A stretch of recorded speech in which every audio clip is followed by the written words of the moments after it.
그 아들들에게 복을 주시며 그들에게 이르시되 생육하고 번성하여 땅에 충만하라.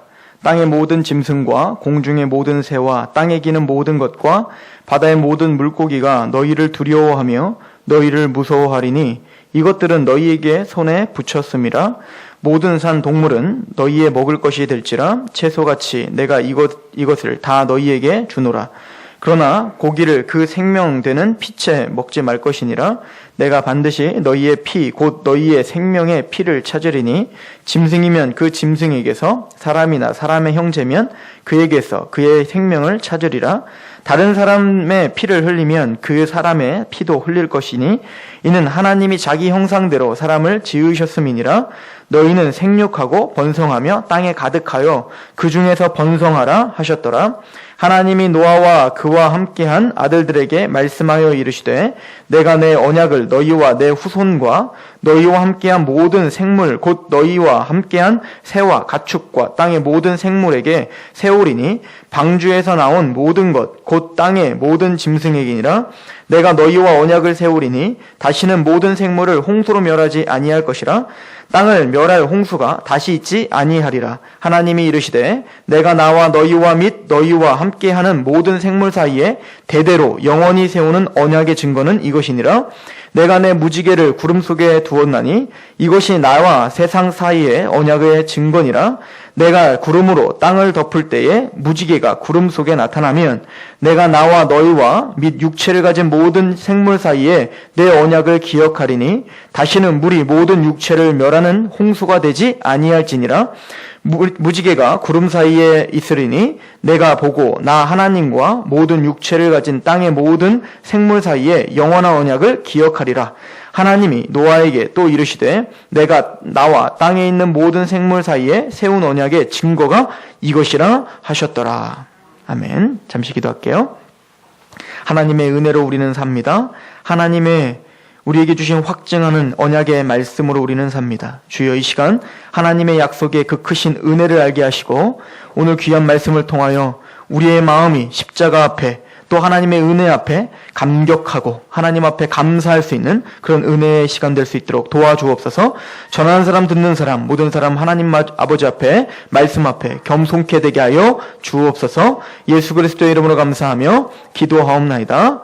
아멘.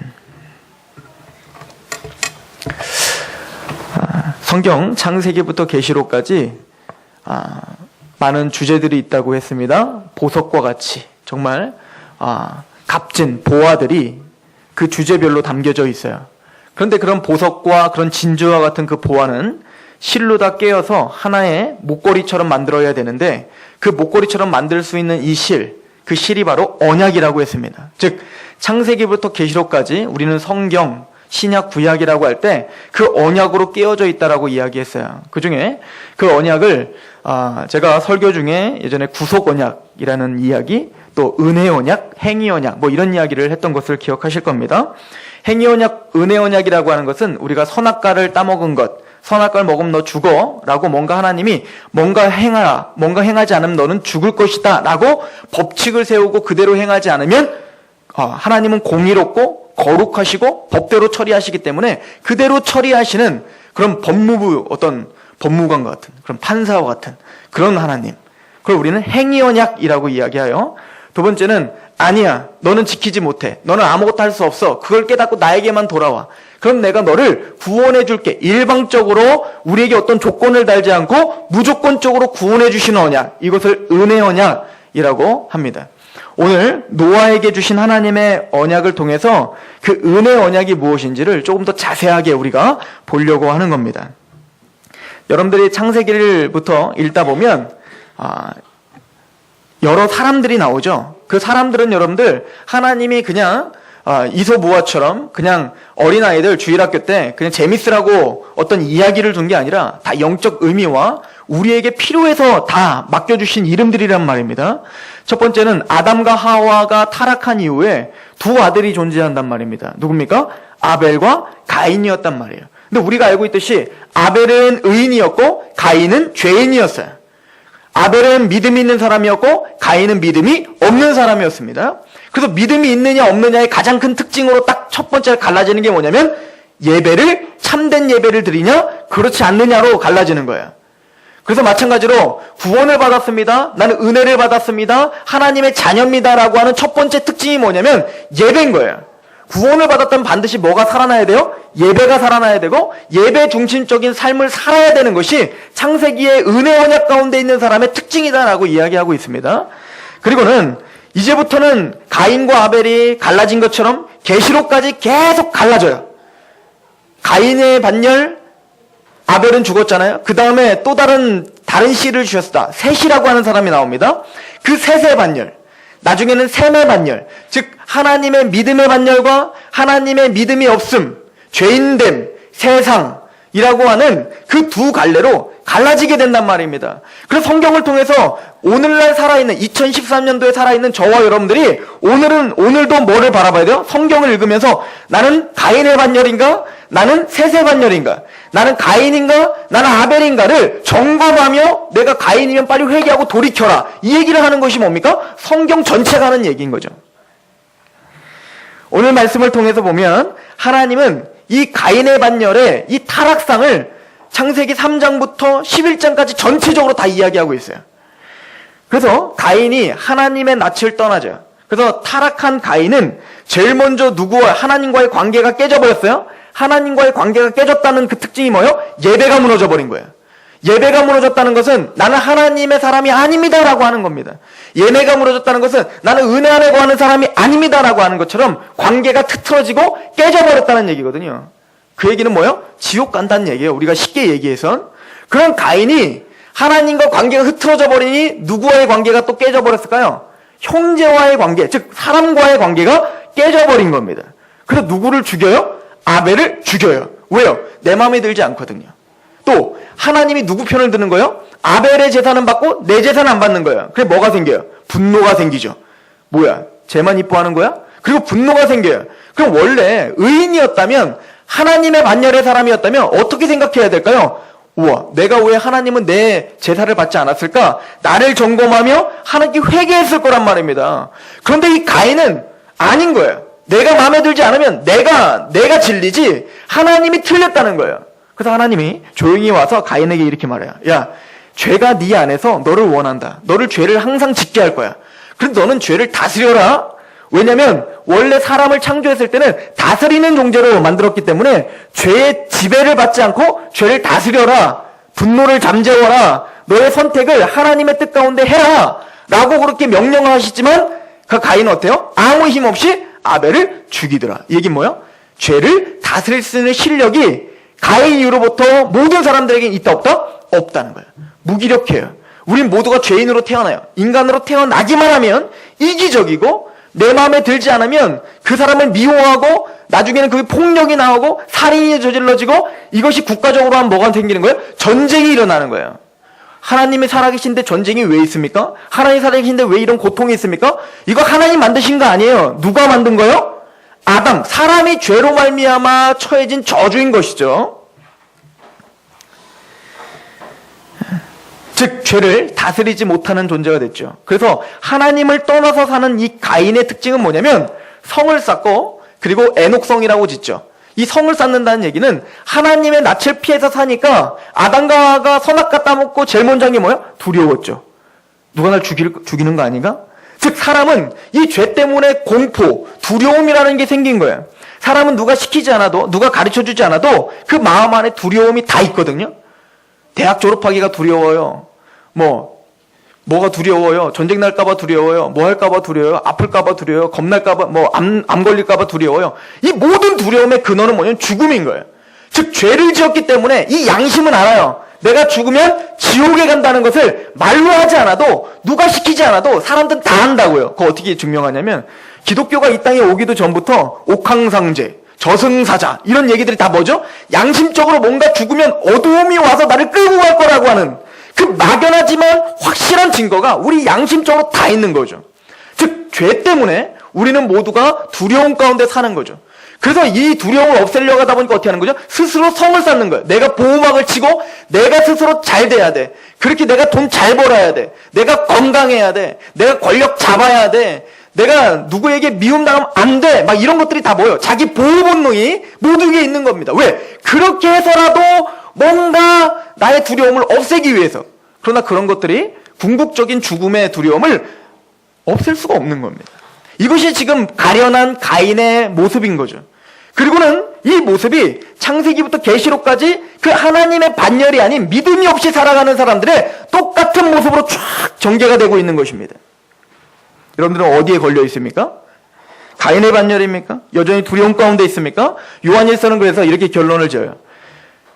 하나님의 사랑을 온전히 이루지 못한 사람은 두려움이 있다라고 이야기하고 있습니다. 그러나 반대로 하나님의 사랑을 온전히 이룬 사람은 두려움을 내어 쫓는다라고 이야기하고 있습니다. 여러분들은 무엇에 사로잡혀 살고 계십니까? 하나님의 사람이라면 심판에 대한 두려움과 죽음에 대한 두려움, 그 은혜 안에 거하는 사람은 그 두려움을 내어 쫓습니다. 왜냐하면 하나님의 사랑, 하나님이 세상을 이처럼 사랑하사 독생자를 주셨으니 이는 저를 믿는 자마다 멸망치 않고 영생을 얻게 하려 하심이라 라고 하는 그 십자가의 사랑을 깨달으면 심판과 죽음과 그 어떤 인생의 두려움을 내어 쫓을 수 있다라고 성경은 분명히 이야기하고 약속하고 있습니다. 이런 상태, 이런 의와 평강과 기쁨의 상태를 누리는 사람, 이 사람이 바로 아벨의 반열, 셋의 반열, 아브라함의 반열, 다윗의 반열, 예수 그리스도의 반열, 바로 믿음의 사람이라고 성경은 우리에게 차근차근 설명해주고 있는 거죠. 그런데 너무 놀라운 건 성경을 보시면 아벨이 힘이 더 세요? 가인이 힘이 더 세요? 가인이 항상 힘이 세서 아벨을 어떻게 하더라? 죽이더라. 이스라엘이 힘이 세요? 애굽이 힘이 세요? 애굽이 힘이 세서 항상 이스라엘을 힘들게 하더라. 바벨론이 힘이 세요? 이스라엘이 힘이 세요? 바벨론이 힘이 세서 이스라엘을 항상 죽이더라. 이것이 성경의 특징이에요. 구원을 받은 우리가 다 똑똑하고 다 잘나고 대통령 되고 권력 다 잡고 예수 안 믿으면 죽어. 그러면 딱 무릎 꿇고 이랬으면 좋겠는데 성경은 그런 것을 전혀 지지하지 않아요. 구원받은 예수 그리스도의 반열, 예수님이 힘이 더 셌어요? 유대인들이 힘이 더 셌어요? 유대인들이 힘이 세서 예수님을 죽이더라는 거예요. 그리고 예수님 그래요. 너희들 십자가를 지고 따라와. 이게 바로 하나님의 반열의 특징이야. 고난과 고통이 있는 거예요. 재미없죠? 그런데 성경은 말하고 있습니다. 하나님의 반열에 있는 사람들을 세상은 항상 힘들게 해요. 항상 괴롭혀요. 그래서 그 믿음에서 떨어지게 하려고 발버둥을 쳐요. 근데 이 강력한 세상은 항상 무기 두 가지를 갖고 우리에게 옵니다. 첫 번째는 핍박이라는 거예요. 그래서 일제시대 같은 경우 우리나라에도 엄청난 핍박이 있었죠. 주기철 목사님, 손야원 목사님, 한상동 목사님 이런 분들이 다 어때요? 일제 탄압에 의해서 뭡니까? 신사참배. 한 번만 절하면 돼요. 한 번만 절하면 살아나는 거예요. 그런데 여호와 외에는 절하지 말라고 했다는 그 하나의 말씀을 지키려고 목숨을 던졌단 말입니다. 그랬던 시절이 있었던 거예요. 그럼 오늘날은 이런 핍박이 우리에게 많이 있잖아요. 물론 직장인들이 있어요. 예수님 믿어? 술 먹어. 싫은데요? 뭐야 너 자를 거야? 이거 핍박이겠죠. 막 비아냥거리는 거 이거 다 핍박이겠죠. 그러나 이런 핍박으로 우리를 힘들게 합니다. 세상은 항상. 우리는 아무 힘이 없어요. 난 기독교인입니다. 그러면 확 나가 떨어졌으면 좋겠는데 너 술 먹어 그러면 술 먹을래? 난 기독교인이야. 그러면은 막 술이 막 엎어지고 막 난리가 나고 다음부터는 안 그러겠습니다. 이러면 좋겠는데 전혀 그렇지 않아요. 현실은 난 예수님 믿습니다. 그러면 그래 너 자를 거야. 이런 식으로 우리를 압박하기 때문에 우리는 항상 힘든 거예요. 그런데 뭐라고? 인내하라. 이겨라. 그러니까 예수님은 계속 우리에게 그런 독려를 하고 있는 거 아닙니까? 두 번째는 유혹이요. 근데 오늘날은 이것이 우리에게 더 강하게 오죠. 유혹이라는 게 뭡니까? 계시록에서는 핍박하는 무리를 바벨론이라고 이야기해요. 그래서 막 핍박해서 예수 믿지 마라고 하는 그렇게 우리에게 오는 것. 두 번째는 유혹은 음녀라고 해요. 그러니까 세상의 화려한 풍속을 보면서 거기에 홀라당 넘어가게 하는 것. 그래서 하나님의 믿음도 저버리고 예수님도 저버리고 세상의 물질 어떤 그 세상의 어떤 풍요로움 그것을 따라가게 살게 사단이 하는 것. 이것이 세상에 항상 접근하는 방법입니다. 오늘도 우리는 그 두 가지에 노출되어 살아가고 있는 겁니다. 그런데 하나님이 심판하시는 아주 절묘한 타이밍이 있더라고요. 오늘 노아의 심판 어마어마한 심판이에요. 제가 지금 이렇게 어떻게 이걸 설명했으면 좋을까? 설명 못해요. 너무너무 겁나는 거죠. 옛날에 제가 비디오를 보면 항상 전쟁, 홍화, 마마 이런 것이 가장 두렵다고 하는데 전쟁이 가장 두렵다는 거죠. 사람들에게는 전쟁의 공포라는 것은 겪어보지 않은 사람은 전혀 모른다는 거잖아요. 그런데 그 전쟁의 공포보다 더 큰 공포가 바로 이 심판의 공포입니다. 왜냐하면 하나님은 전 지구를 다 홍수로 뒤덮어버린 거예요. 여러분들 이 서산 땅이 모든 쓰나미를 통해서 이 서산 땅이 물로 다 완전히 다 삼킴을 받아서 이 16만이라고 하는 모든 가구가 다 죽임을 당했다. 너무 두렵지 않겠습니까? 그런데 전 홍수 심판이 전 지구를 뒤덮은 거예요. 그런데 언제 그런 심판이 오죠? 성경을 보면 하나님의 아들들이 사람의 딸들과 결혼을 하였더라 라고 이야기하고 있어요. 이게 창세기 6장입니다. 이 얘기는 하나님의 아들들이라는 것은 아까도 얘기했지만 아벨, 셋, 즉 구원받은 하나님의 반열을 말하는 거예요. 믿음의 사람들. 그러면 사람의 딸들은 누구죠? 가인의 반열을 말하는 거예요. 죄 가운데 사는 반열, 하나님을 모르고 배역하고 스스로 자화자찬하고 살아가는 사람들. 그런데 이 교회가, 즉 하나님의 아들들 교회가 누구와 타협하기 시작하는 거예요? 세상과 타협하여 이제는 세상의 소음과 빛의 역할을 감당하지 못하고 이제는 세상의 풍조에 휩쓸려 살아갈 때 더 이상 소망이 없는 거죠. 하나님은 이 심판받기 합당한 이 시대를 끝까지 인내하고 지키는 이유는 딱 하나거든요.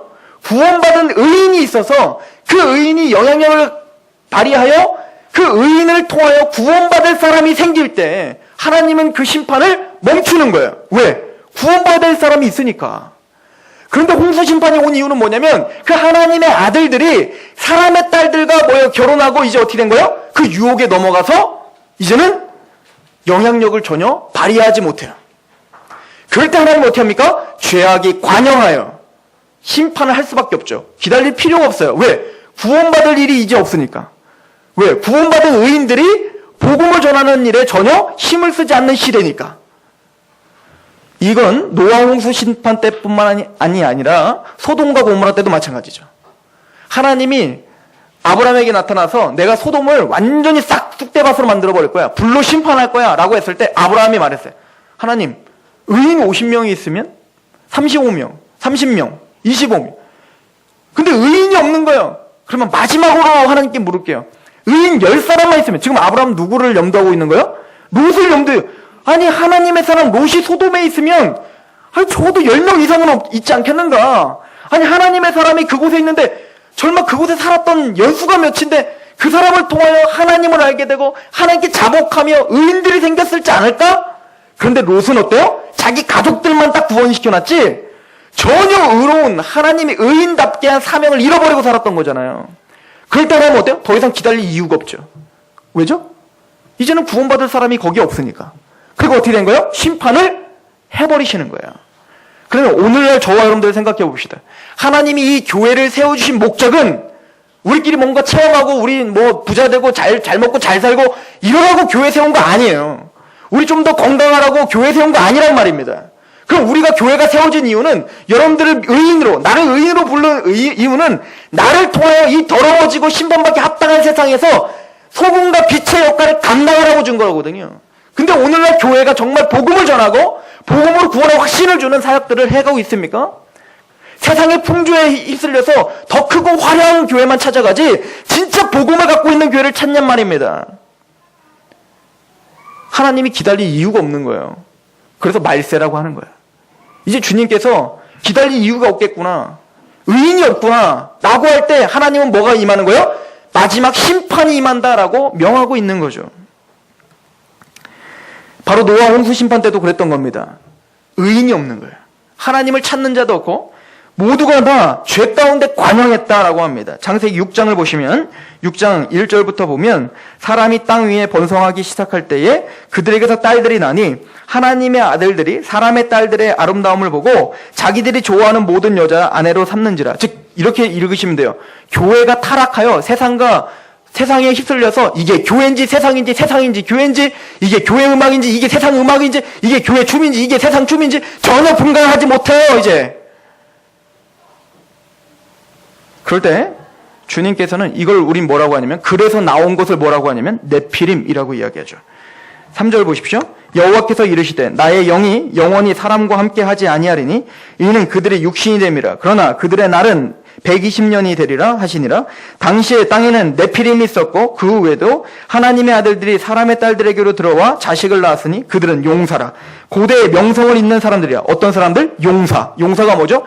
애굽이에요. 바벨론이에요. 뭔가 힘, 자기의 돈, 자기의 권력을 자랑하는 사람이 된 거예요. 이것이 나의 인생의 전부고 이것이 나의 기쁨이라고 자아자찬하고 있는 그 사람들이 네피림이요 용사입니다. 세상은, 역사는 그런 사람들을 뭐라고 하죠? 영웅이라고 말하고 있어요. 나폴레옹, 징기스칸 이런 사람들이 네피림인데 이런 사람들은 우리 뭐야? 영웅이고 내 자식도 그렇게 되길 바라요. 사람들을 죽여가며 네 제국을 넓혀. 이것이 성공이야 라고 세상 교육은 가르치고 있고 모든 매스컴, 영화, 드라마 모든 것은 다 그것을 가르치고 있단 말입니다. 저도 아주니한테 때 그거 읽힐 거거든요. 큰 것을 품으라고. 그런데 그건 네피림인 거야. 그것이 인생의 진짜 성공이 아니라고 성경은 계속 얘기해도 세상은 우리에게 속이는 거예요. 아니야, 네가 용서가 돼야 돼. 네가 네피림이 돼야 돼. 교회가 그걸 가르치고 있는 거야. 예수님 잘 믿으면 네가 용사가 되는 거야. 예수님 잘 믿으면 네가 네피림이 되는 거야. 세상이 너를 두려워하지 않아. 세상을 짓밟을 수 있는 권력, 돈, 믿음 있는 사람이 그거 가져야 돼. 죄송하지만 성경은 그걸 가르치지 않습니다. 그런데 하나님은 이런 진노 중에 하나님의 사람들을 구원시키십니다. 이렇게 은혜가 없이 유혹에 빠져 하염없이 그렇게 세상의 풍조에 떠밀려가는 모든 이 세대 가운데 하나님은 당대의 의인이요 당대의 완전한 자인 노아를 부르는 거예요. 의인이 필요해요. 당대의 완전한 자라고 하는 칭함을 받는 사람이 필요해요. 그럼 가슴이 컥 막히죠. 우리가 어떻게 완전한 자가 됩니까? 우리가 어떻게 의로운 자가 됩니까? 우리 삶은 개판인데 여전히. 우리도 네피림이 되고 싶은 사람들인데 우리도 세상의 풍조가 그렇게 좋아서 때로는 가끔은 성경책 딱 덮어놓고 딴짓하고 있는 우리인데 우리가 어떻게 의인이여 당대의 완전한 자는 칭함을 받을 수 있냔 말입니다. 그래서 성경은 이렇게 이야기하죠. 우리 창세기 6장을 한번 보세요.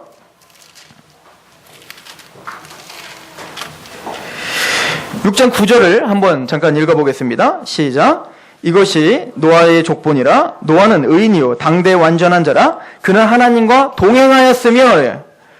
의인이요 완전했던 노아는 특징이 있었는데 뭐요? 하나님과 항상 동행하더라. 저 여러분들에게 이런 은혜가 있길 소망합니다. 하나님과 동행하는 거예요. 세상의 풍조에 따르지 않고 하나님과 동행했던 에녹과 같은 하나님과 동행하는 자가 돼야 돼요. 근데 이건 노아가 이런 의인이고 당대의 완전한 자란 자격이 돼서 준 게 아니라는 거예요. 성경은. 그 윗절을 보겠습니다. 8절 시작. 그러나 노아는 여호와께 은혜를 입었더라. 여호와의 은혜가 필요해요. 여러분들이 의인이라 칭함을 받는 것은 노아가 윤리적으로 도덕적으로 깨끗해서 의인이라 칭함받은 게 아니에요. 여러분들 아시겠지만 노아는 완벽한 사람이 아니에요. 홍수구 싱판 끝난 다음에 또 죄를 짓잖아요. 그렇다면 하나님이 노아를 의인이요 당대 완전한 자로 세웠던 이유는 뭐죠? 여호와의 은혜가 노아에게 쏟아졌기 때문에 그런 거예요. 즉 하나님은 그런 진노 중에 긍휼을 잊지 않는 거예요. 은혜 받을 자를 하나님이 은혜 받을 자에게 은혜를 쏟아 부으시는 거예요. 여기 여러분들이 왜 앉아 계시는 겁니까? 여러분들이 복음을 왜 듣고 계시는 겁니까? 여러분들의 실력과 자격이 됩니까? 아니에요. 성경은 가르치는 겁니다. 바로 하나님의 은혜를 깨달은 자다라고 하는 것을 알고 있는 거예요. 그것밖에 우린 다른 게 없어요. 그리고는 하나님이 노아 언약이라고 하는 것을 줍니다. 즉 이걸 보존 언약이라고 해요. 왜 보존 언약이라고 하냐면 하나님이 이 언약은 노아의 가족뿐만 아니라 모든 전 세계, 지금 여러분들 봄, 여름, 가을, 겨울이 있잖아요. 비가 오고 비가 그치고 뭐 이런 자연의 질서가 잡혔지 않습니까? 해가 뜨고 해가 지고 이게 다 누구에게 주신 언약이냐면 노아의 언약이에요. 그러니까 이 언약은 옛날 얘기가 아니라 오늘도 진행형의 언약인 거예요. 여러분들이 살아가고 있는 과학자들은 뭐 해가 왜 뜨고 해가 왜 지고 이런 걸 과학적으로 아무리 분석을 해도 우리는 결론이 딱 나와요. 하나님이 노아에게 주신 언약 때문이다. 하나님의 언약이 우리 지구를 붙들고 있기 때문에 우리는 오늘도 봄, 여름, 가을, 겨울이 잘 돌아가고 있는 거예요. 하나님의 은혜인 거죠. 그래서 오늘 말씀을 보면 이렇게 이야기를 하고 있죠. 우리 오늘 본문으로 한번 가보세요. 창세기 우리 9장을 가보시면, 자, 우리 8장입니다. 8장 20절부터 보면 이렇게 이야기합니다. 노아가 여호와께 제단을 쌓고 정결한 짐승을 가지고 제사를 드리죠. 그리고 21절에 여호와께서 그 향기를 받으시고 그 중심에 이르시되 내가 다시는 사람으로 말미암아 땅을 저주하지 아니하리니 이는 사람의 마음이 계획하는 바가 어려서부터 악함이라. 내가 전에 행한 것과 같이 모든 생물을 다시 멸하지 아니하리니 땅이 있을 동안에 심음과 거둠과 추위와 더위와 여름과 겨울과 낮과 밤이 쉬지하지 아니하리라. 즉 하나님은 자연 질서를 그때 딱 마련해 주셨어요. 그리고는 이 파괴된 인간들을 지금 심판을 해서 완전히 처참하게 짓밟힌 인간들, 남은 은혜를 받은 그 인간들이 앞으로 살아가는 동안에 하나님은 이 엄청난 홍수로 다시는 심판하지 않을 거야 라고 약속하셨단 말입니다. 그런데 보세요. 뭐 때문에 약속했어요? 내가 이제는 다시는 인간으로 말미암아는 내가 다시는 심판하지 않을 거야 라고 했거든요. 왜 그러셨을까요? 그 이유가 뭐예요? 우리 21절 다시 한번 읽어보실래요? 여호와께서 그 향기를 받으시고 그 중심에 이르시되 내가 다시는 사람으로 말미암아 땅을 저주하지 아니하리니. 사람으로 말미암아 땅을 저주하지 않아요. 이는 왜 그러냐면 사람의 마음이 계획하는 바가 어려서부터 어떻게 해서? 악해서. 이 얘기는 뭐냐면 인간들이 홍수 심판, 그 두려운 심판을 경험하고도 전혀 마음이 바뀌었다 안 바뀌었다? 안 바뀌었다는 거예요. 하나님이 심판하신 목적이 뭐였어요? 심판하신 이유가 뭐였어요? 아까 네피림이 생기고 죄가 관영해서 심판하셨다면서. 이제는 다시 뭐래요? 너희들은 원래부터 생각이 악해서 만약에 너희들 때문에 내가 또 악한 짓 하면 내가 또 심판할 거야 라고 하면 계속 심판이 있었겠죠. 그러니까 어차피 너희들에게는 뭐요? 희망이 없다 선포하신 거예요. 그래서 내가 심판하지 않는 거예요. 여러분들, 왜 이 지구가 이 죄악이 관여하고 전쟁이 이렇게 많이 나고 이기적이고 사람을 죽이고 살인하며 그렇게 살아가고 있는데 하나님이 살아계신다면 다 원래 홍수 심판해야 되는데 이 지구가 그래도 지금까지 그래도 명맥을 유지하고 이렇게 돌아가는 거, 지구온난화가 생기고 지금 근 한 30-40년 만에 이 지구가 몸살을 앓고 있어요. 제가 34세니까 제가 거의 다 지구를 이렇게 만들었다고 해도 과언이 아니네요. 그런데 하나님은 끝까지 왜 지구를 멸망시키지 않고 그래도 지금까지 붙잡고 있죠? 이 노아 언약인 거예요. 하나님이 이 언약 때문에 이 지구를 그래도 붙잡고 있는 거예요. 왜 이 지구가 태양과 조금만 가까우면 타서 우리는 살 수가 없고 조금만 떨어져도 우리는 추워서 살 수가 없는데 이 지구의 이 공정과 이 자전을 하나님 왜 잡고 계시죠? 결론은 하나예요. 노아와 언약한 이 언약이 지금 잡고 있는 거예요. 우린 믿음으로 그것을 바라보고 그거에 감사해야 하고 계셔야 된단 말입니다. 또한 그렇다면 이렇게 한번 생각해 보세요. 하나님 그러면 어차피 하나님은 아셨을 거 아니에요. 죄가 관영해서 얘네들 의로운 행동을 할 수 없다 이거 아셨을 거 아니에요. 그런데 굳이 또 노아 심판을 뭐하러 하세요? 노아 심판을 해도 바뀌지 않을 건데 굳이 그렇게 두렵게 노아 심판을 또 왜 하시는 겁니까? 그리고 너무 재밌게 심판하기 전에 네 죄악에 관영해서 내가 심판해버려야지. 그럼 달라진 게 좀 있어야 되는데 심판 딱 해놓고 보니까 너희들은 죄가 관영하니 나는 심판하지 않는다? 아니 하나님은 이 말했다 저 말했다. 도대체 노아 심판이 우리에게 무슨 의미가 있습니까? 의미가 있습니다. 뭐냐면 하나님은 인간들이 죄가 관영하여 절대 인간의 힘으로는 선악과를 따먹는 아담처럼 모두가 다 죄를 범할 수밖에 없다는 것을 경고하시는 거예요. 그리고 너의 힘으로 할 수 없다.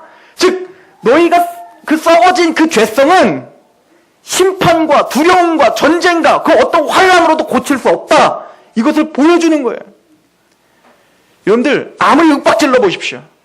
아무리 누가 윽박질러도 여러분들의 본성이 달라지질 않는 거예요. 애들한테 아무리 윽박질러 보세요. 그렇게 하지마. 그럼 애가 달라집니까? 절대 안 달라져요. 더 반항하죠. 그죠? 눈을 감고 고개를 돌려요. 그리고 귀를 막습니다. 막 이러죠. 지금 무슨 얘기입니까? 윽박지르고 사람을 윽박지르고 두렵게 하고 심판한다고 해서 사람의 본성이 바뀌지 않는다는 것을 하나님은 노아 심판을 통해서 증명해낸 거예요. 봤니? 너희들 스스로는 절대 바뀔 수 없어. 그럼 무엇으로 바꿀 수 있다는 거죠? 긍휼, 은혜, 자비로밖에 너희의 근본적인 치료가 되지 않아를 보여주는 겁니다. 그래서 너희는 원래 죄악이 관영해서 내가 은혜로 긍휼로 너희를 치료할 거야를 선포한 게 바로 노아 언약인 거예요. 야고보서 2장 13절에 이런 말씀이 있어요. 긍휼을 행하지 아니하는 자는 긍휼 없는 심판이 있으리라. 왜? 긍휼은 심판을 이기고 자랑하느니라. 긍휼은 심판을 이겨요. 여러분들이 구원을 받기를 원하신다면 하나님의 긍휼에 매달려야지 법대로 처리하십시오. 그럼 하나님 법대로 처리할 수밖에 없어요. 공의롭게 합시다. 그럼 공의롭게 처리할 수밖에 없어요. 사람들 이렇게 이야기합니다. 가끔 하나님의 이런 진리를 모르고 언약을 모르는 사람들은 하나님 너무하는 거 아닙니까? 아니 그러면 예수 믿는 우리들은 구원시키고 그럼 쟤네들은 뭡니까? 쟤네들은 심판하고 영원한 지옥 형벌에 가는 게 그게 맞습니까? 그게 공의롭습니까? 그게 맞는 겁니까? 그렇게 말한다면 하나님은 그에게 그렇게 말할 겁니다. 알았어. 내가 공의대로 할게. 법대로 하마. 그럼 뭐예요? 지옥 가는 거예요. 즉 법대로 하고 공의대로 하면 그 한 사람도 뭡니까? 영원한 천국에 갈 수 있는 사람이 없다는 것을 노아 심판을 통해서 보여준 거예요. 이제부터 그러니까 너희들은 나에게 좀 매달려. 가인이 잘못했던 게 뭐야? 스스로 성을 쌓던 거잖아요. 내가 보호막을 치고 내가 뭔가 해서 난 내 주먹을 믿지 않은 거잖아요. 그거 다 부셔버리라는 거예요. 네 성을 부셔. 그리고 하나님의 은혜와 긍휼 앞에 무릎 꿇어. 그래야지만이 너희가 근본적인 죄가 치유가 돼. 이것을 말하고 있는 거죠. 그래서 에스겔서, 에레미야서 계속 이걸 선포하는 겁니다. 에스겔서 36장에 보면 이렇게 이야기를 하고 있어요. 25절에 맑은 물을 너희에게 뿌려서 너희로 정결하게 하되 그 죄성을 하나님이 정결하게 해주시겠다는 거야. 죄를 없애줄게. 곧 너희의 모든 더러운 것에서와 모든 우상 숭배에서 너희를 정결하게 할 것이다. 누가? 하나님이 직접 하시겠다는 거예요. 너희 안에 그 더러워진 죄, 홍수 심판으로 다 쓸려가야 될 그 죄를 내가 직접 찾아가 너희의 죄를 정결하게 해줄 거야. 그리고 말합니다. 26절. 또 새 영을 너희 속에 두고 새 마음을 너희에게 주되 우리의 마음을 바꾸신다는 거예요. 새 마음을 주겠다는 거예요. 어떤 마음입니까? 육신에서 굳은 마음을 제거하고 부드러운 마음을 줄 것이며 아무리 심판하겠다, 너 그렇게 하면 지옥불에 간다, 아무리 선포해 보십시오. 그 사람 안 바뀌어요. 너 그 짓 하면 너 감옥 간다, 안 바뀐다니까요. 그래서 어떻게 하겠다는 거야? 하나님이 직접 그 마음에 침투하고 들어가서 그 마음을 부드럽게 아예 내가 만들어줄게.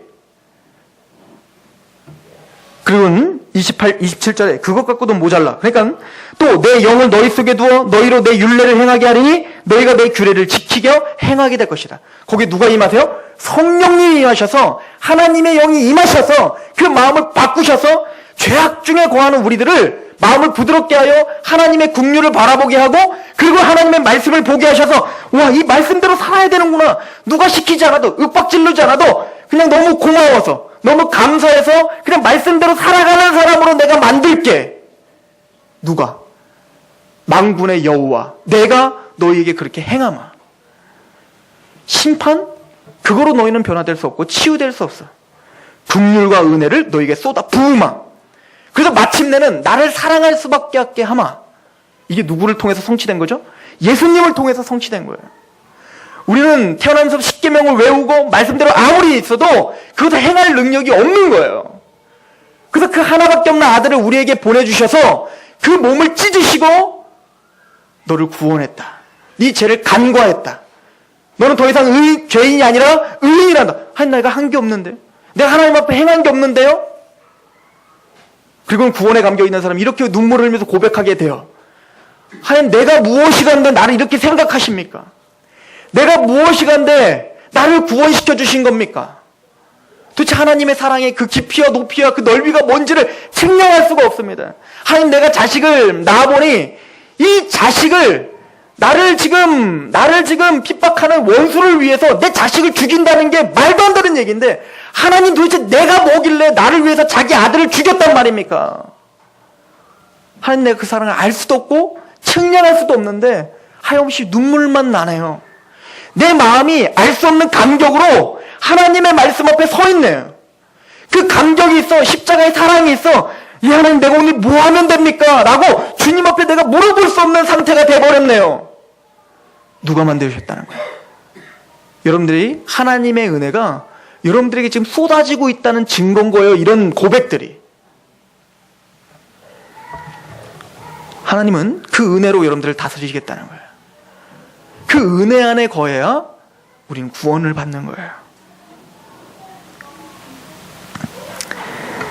또한 이 노아의 홍수 심판은 심판으로 죄를 치유할 수 없으며 은혜로만 우리의 죄를 치유하여 구원받는다는 것을 말하는 것뿐만 아니라 최종적인 예수님의 재림이 단순히 어떤 우화나 전설이 아니라 실제적인 사건으로 우리의 눈과 우리의 귀와 우리의 입과 우리의 모든 손이 만지고 보고 듣게 될 현실적인 사건이라는 것을 명백하게 증거하는 것이 바로 이 노아 심판인 거예요. 베드로후서 3장을 보시면 베드로후서 3장 4절부터 보시면 이렇게 써 있습니다. 이르되 주께서 강림하신다는 약속이 어디 있느냐? 조상들이 잔 후로부터 만물이 처음 창조될 때와 같이 그냥 있다 하니 이는 하늘이 옛적부터 있는 것과 땅이 물에서 나와 물로 성립된 것도 하나님의 말씀으로 된 것을 그들이 일부러 잊으려 함이로다. 이로 말미암아 그때의 세상은 물이 넘침으로 멸망을 하였다. 이 얘기 뭐죠? 쉽게 얘기해서 이런 얘기인 거야. 그 노아 심판 때, 그 많은 심판 때에 홍수에 가라앉았던 믿음이 없는 가인의 반열들이 행했던 말이 뭐냐면 주님께서 강림하신다는 말이 어디 있느냐? 이 초대교회 때도 그렇게 했다는 거예요. 예수님이 재림한다. 마지막 심판이 있을 거다. 자꾸 떠드니까 예수님이 강림하시는 약속이 어디 있냐? 됐다. 웃겨라. 그게 뭔 말이냐? 창세로부터 지금 이 지구는 항상 이대로 안전하고 평안하게 이렇게 있었지 않냐? 근데 이 지구가 풀어서 없어진다고? 불로 없어진다고? 불림판을 받는다고? 말도 안 돼. 이런 말들을 한다는 거예요. 그럴 때 베드로는 누구를 상기시키는 거냐면 노아 심판을 상기시키는 겁니다. 노아 심판 때 물에 잠겼던 그 가인의 후손들이 그렇게 얘기했다는 거예요. 물 심판? 웃기고 있네. 야, 이 지구는 원래 아담이 창조했을 때 에덴 후안 줬을 때 그대로 있는 거야. 영원히 이렇게 있을 거야. 너나 믿어라 라고 했다는 거죠. 그랬을 때 하나님은 물로 심판하셨다는 거예요. 그럼 그 사람들의 특징은 뭐냐면 일부러 하나님의 말씀으로 천지를 창조했다는 말씀을 잊었도다. 이 얘기 뭐죠? 그거를 기억하지 않고 그것을 뭐요? 값어치 없는 것으로 여기며 살아가고 있는 거예요. 의도적으로. 그런 게 어딨어? 됐어. 죽으면 끝이야. 예수님이 재림한다고? 그런 거 없는 거야. 이렇게 우기면서 살아가고 있다는 거예요. 그런 자들에게 물로 심판한 것처럼 예수님은 강림하여 불로 이 모든 땅을 심판하게 될 것이다 라고 노아의 방주가 실제적인 사건인 것처럼 예수님의 재림이 실제적인 사건임을 교회와 모든 만방에 선포하고 있는 것입니다.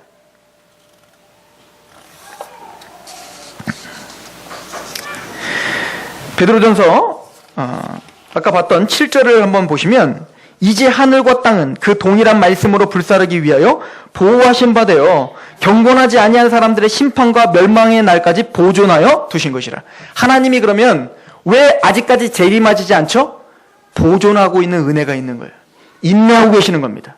참고 기다리시는 거예요. 참고 여러분들이 회개하고 돌이킬 때까지 주님은 기다리고 있는 것뿐이에요. 그래서 누가복음의 예수님이 재림할 때 노아의 때와 소돔의 때와 같을 것이다. 장가가고 시집가고 즉 평범한 삶의 일상에 취해서 하나님의 말씀을 값어치 없는 것으로 여기는 그 시대가 바로 마지막 시대일 것이다. 오늘은 그런 시대인 거죠. 주님은 은혜가 너희를 치료할 거야. 그리고 너희들이 구원 다 받을 때까지 나는 이 땅을 보존시키고 사계절이 있게 하고 비가 내리고 해가 뜨게 하고 이 모든 은혜를 나는 베풀고 있는 거야 라고 하며 하나님이 증거를 주십니다. 이게 뭐죠? 오늘 본문에 봤더니 무지개인 거예요. 하나님 근데 무지개를 주신 증거가 뭘까요? 첫 번째는 구원받은 우리들이 그 무지개를 통하여서 평안과 안위를 느끼라고 하신 거겠죠. 그래서 노아가 홍수 심판이 끝나고 배에서 나왔더니 사람들 다 죽었어요. 그러면 뭐에 대한 공포가 있을까요? 비만 내리면 두려울 거 아니에요. 또 이거 우리 다 죽는 거 아니야? 그런데 하나님이 뭘 주신 거? 무지개가 딱 뜨면서 하나님이 더 이상 홍수로 심판하지 않는다고 했지를 통해서 뭐 하는 거예요? 안위함과 평안과 기쁨을 주려고 주신 거겠죠. 그러나 무지개가 뜬 이유는 우리 사람들에게 믿음과 확신을 주려고 주신 게 아니에요. 원래 목적이. 누구를 위해서 주신 거냐면 하나님 스스로가 하나님의 약속을 지키기 위해서 무지개를 만드신 거거든요. 우리 오늘 말씀 보세요. 우리 창세기 9장을 한번 가보십시오.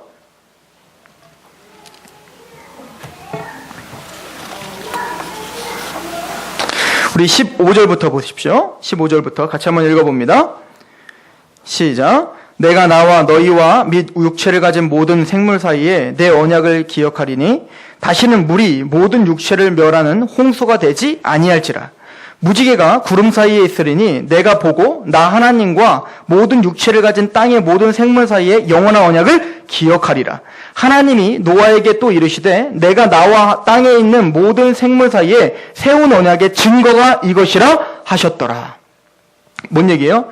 내가 너희와 너희 모든 육체, 땅의 모든 생물들과 사이에 영원한 언약을 내가 무지개를 보면서 기억할게. 설마 하나님이 까먹겠습니까? 근데 굳이 무지개를 해놓고 이런 거랑 똑같은 거죠. 비를 막 내려서 심판하려고 막 하시다가 무지개 딱 뜨면 나 까먹었네. 내가 심판 또 할 뻔했네. 미안하다. 무지개로 내가 약속했지. 설마 하나님 이러시겠냔 말입니다. 그러지 않겠죠. 그런데 무지개를 통해서 하나님이 직접 본다는 건 뭡니까? 그만큼 확증하는 증거라. 이 약속은 반드시 이루어지고야 마는 거다 이거예요. 그러니까 지금 이 지구는 홍수로 심판받지 않아요. 즉 주님은 그런 증거를 주시는 거예요. 이 증거는 하나님의 언약이 신실하게 반드시 성취될 거라는 증거예요. 우리의 언약의 증거가 있습니다. 누구냐면 바로 예수 그리스도예요. 예수님의 십자가의 피가 우리의 언약의 증거예요. 그리고 예수 그리스도의 십자가의 피를 증거한 이 말씀이 우리의 증거인 거예요. 그래서 호세아서는 하나님의 약속을 들고 나에게 나와라 라고 이야기합니다. 무슨 얘기냐면 하나님이 마지막 심판 때에서 내가 모든 것을 다 쓸어버리고 영원한 지옥불에 던져야지 라고 할 때 우리가 하나님께 나아갈 때 이 노아는 뭡니까? 무지개를 들고 나가면 될 거 아니에요. 그죠? 무지개를 들고 하나님 노아 홍수 심판 안 하신다면서요. 무지개가 그 증거 아닙니까? 하나님 말씀 번복하실 거예요? 라고 주장할 수 있는 증거가 무지개인 것처럼 마지막 심판 때에서 구원받을 수 있는 증거가 있어요. 그 증거는 뭐냐면 바로 복음인 거예요. 하나님이 이 약속에 예수 그리스도로 말미암아 내 죄를 사해 주셨다면서요. 내 죄를 간과해 주셨다면서요. 모든 죄를 이제는 너를 죄인 취급하지 않으신다면서요. 높음이나 급이나 그 어떤 피조물도 그리스도의 사랑에서 끊을 수 없다면서요. 라고 하는 확실한 증거를 하나님이 말씀으로 주셨다는 거예요. 즉 이건 뭐죠? 하나님이 이 약속을 지키고야 만다라고 하는 거죠. 그리고 이 언약을 누구의 피로 보증하셨어요? 예수의 피로 더 좋은 보증이 되어주셨다라고 약속하고 있는 거예요. 그래서 우리는 이 약속의 증거를 갖고 오늘도 사는 거예요. 잘 보세요. 이 무지개 증거는 어디서 나오냐면 계시록에서도 한번 나와요. 계시록 4장 3절에 보면 앉으신 이의 모양이 벽옥과 홍보석 같고 또 무지개가 있어 라고 말해요. 이 얘기 뭐죠? 노아의 그 언약의 무지개가 어디에 있다는 거예요? 보좌에 있다는 거예요. 한번 생각해 보세요. 이렇게 한번 생각해 보세요. 노아의 홍수 심판 내가 다시는 심판하지 않을 거야. 너는 은혜 안에 있어. 긍휼로 내가 너를 구원해 줄 거야. 라고 말하고 무지개를 딱 줬어요. 노아가 그 무지개를 보면서 믿음이 생겼겠을 거 아니에요? 그렇지. 하나님은 나를 심판하지 않지. 나는 은혜 가운데 있지. 라고 하고 죽어서 하나님의 보좌 앞에 딱 갔는데 뭐가 있어요? 무지개가 딱 있는 걸 보면 얼마나 기쁠까요? 우와. 주님의 언약이 보좌, 영영한 대대까지 주님의 보좌에 이 언약의 증거가 있구나. 이것 때문에 너무 기쁠 거 아니에요. 이것은 우리의 모형이 되는 거예요. 무지개 언약이 있는 것처럼 뭡니까? 마지막 심판대에 뚫레뚫레 가봤어요. 그래서 때로는 좀 두려울 수도 있잖아요.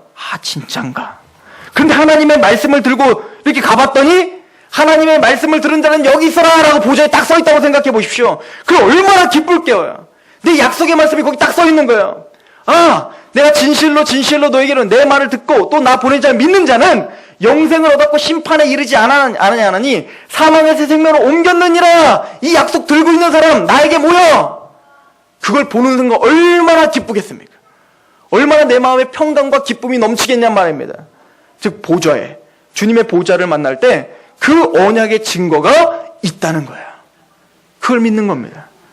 저는 우리 성도들이 조금 힘들어도, 조금 가난할 수 있어도, 또 때로는 육체적으로 조금 힘들 수 있어도, 물론 그걸 위해서 우리가 최선을 다해서 기도해드리겠지만 무엇보다 먼저 그 언약의 증거를 잡고 하나님 앞에 은혜 안에 거하여 그 하나님의 보좌 앞에 담대히 나가는 그런 귀한 성도들이 되길 소망합니다. 의인의 영향력을 발휘하는 저와 여러분들이 되길 소망하고 그렇게 쓰임받는 교회가 되시길 소망합니다. 기도하겠습니다.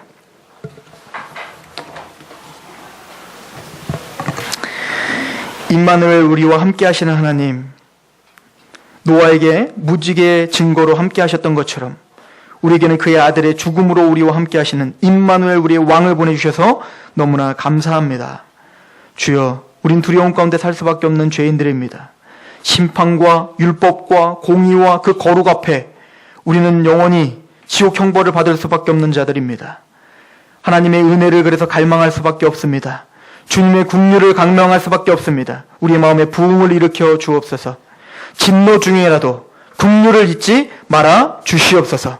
우리에게 은혜를 베풀어 주시고 그 은혜가 너무나 감사하여 예배의 자가 되려고 하는 또 그 주님의 규례를 따라 살 수밖에 없는 그런 자유의 종이 되었으니 우리를 인도하시고 우리를 붙잡아 주옵소서. 예수 그리스도의 이름으로 감사하며 기도하옵나이다. 아멘. 우리 하나님을 찬양합시다.